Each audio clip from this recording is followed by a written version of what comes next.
Good morning, fam, and welcome back to another video. Today I thought I'd address a question that comes up to me quite often, both as a lecturer and as an illustrator via my DMs. And that question is, what do I put in my portfolio? So I've developed 10 simple rules. If you follow these rules, you will have a banging portfolio. So let's jump into it. Rule number 1 is bang for buck. If you're anything like me, you like to savor your dessert for last because it's the best part of any meal. But the opposite is true for portfolios. You want to start with your best work first.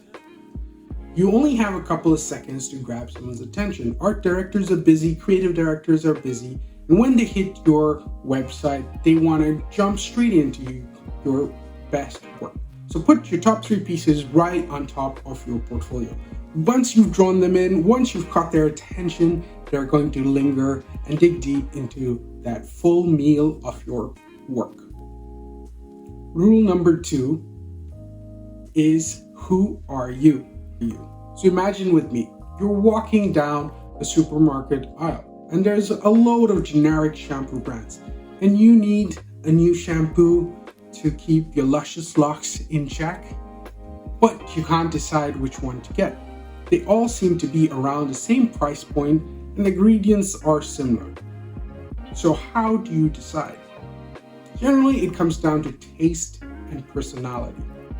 The one that sings to you, the one that you have a gut feeling about, that's the one you pick up and that's the one you take home. The same applies for you as an illustrator or a designer.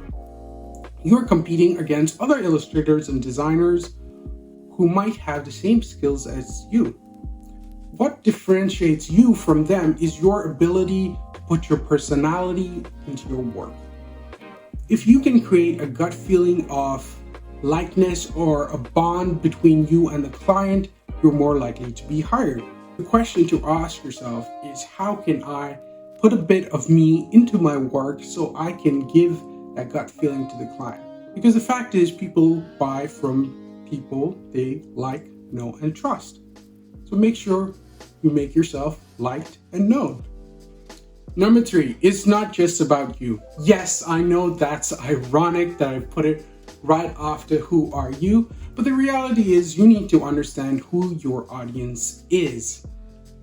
Understanding your audience, knowing how you can serve them and what problem you solve for them will allow you to clearly articulate that information within your website.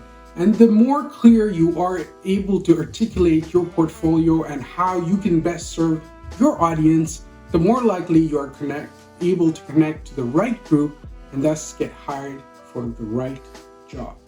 So for instance, myself as an illustrator, there are 3 key problems that I solve.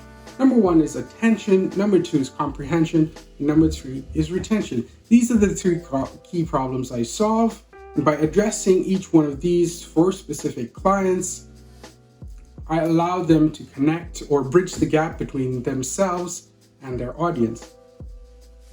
For you as an illustrator and designer, you need to figure out what is your key problem that you're solving and how will you address that problem. Number 4 is quality over quantity. It's better to have 5 to 8 excellent pieces versus 10 to 15 subpar pieces, because you're going to be judged by the weakest link within your portfolios. Put yourself in your client's feet. Imagine yourself looking at your portfolio and seeing one piece that is really high-end, high-quality, excellent, professional, and another that looks like a student's done it. Now, the question you're going to ask yourself as a client is, am I going to get the professional piece or am I going to get the student-like piece? And that then becomes a risk factor for them to work with you. So do yourself a favor, become the least risky option by ensuring that only high-quality work is within your portfolio. Number 5 is, what you show is what you get. So a lot of times as illustrators, as designers, as freelancers, we get a variety of jobs. And sometimes we might get a job that we don't necessarily like, but we took it because it was a great client, and then we put it in our portfolio. That job then created more opportunities for more of that same type of job. So, for example, I don't like drawing maps, but if I were to put a job that had a map that I had drawn, it's more likely that I'm going to get hired to create maps. So if you don't want to do that job, don't put that work in your portfolio, even if it's a great client. You can mention your great client within your client list, but you don't have to put the work in. What you want to do is create a portfolio that reflects the type of work you want to get hired for. So for instance, if I want to be hired to be a children's book illustrator, I'm going to create the type of work that reflects that, showing character designs, showing layouts, showing my ability to illustrate a book. If I'm an editorial designer, I'm going to do the same thing. And same for any other job that you're looking to get hired to do. For instance, back in 2018, I saw that there was a boom in typography, but I had no typography pieces within my portfolio. So I spent the next 30 days doing a 30-day challenge where each day I would draw a piece of typography. At the end of the 30-day challenge, I created a book called Keep At It, which I then showed to a variety of art directors, and that then started getting me hired to do typography work.